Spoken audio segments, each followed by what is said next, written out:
আসসালামু আলাইকুম।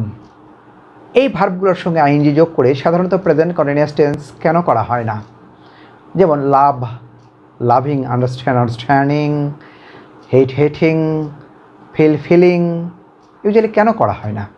আসলে এই ভার্বগুলোর সঙ্গে আইএনজি যোগ করলে এর ভার্বের যে পাওয়ারটা এটা হারিয়ে ফেলে। এটি হয় জেরান্ট নাউনের কাজ করে, নচেত কখনো কখনো এটি প্রেজেন্ট পার্টিসিপল অ্যাডজেক্টিভের কাজ করে। লাভ যখন লাভিং হয়, যেমন আই লাভ ইউ, এটা আই অ্যাম লাভিং ইউ করা যাবে না, প্রেজেন্ট ইনডিফিনিট টেন্সে করতে হয়, কারণ লাভের সঙ্গে আইএনজি যোগ করলে এটি কিন্তু অ্যাডজেক্টিভের কাজ করে। আন্ডারস্ট্যান্ডের সঙ্গে আইএনজি যোগ করলে আন্ডারস্ট্যান্ডিংটা নাউন হয়ে যায়, ফিলের সঙ্গে ফিলিং হয়ে যায়। সুতরাং ফিলিংটা নাউন, এই জন্য আইএনজি যোগ করে এগুলোকে কন্টিনিউয়াস টেন্স করতে গেলে ভার্বের পাওয়ার লুজ হয়ে যায়, আর এর ফলে এগুলো অন্য অর্থ বহন করে, অর্থাৎ নাউন বা অ্যাডজেক্টিভের কাজ করে। Thank you.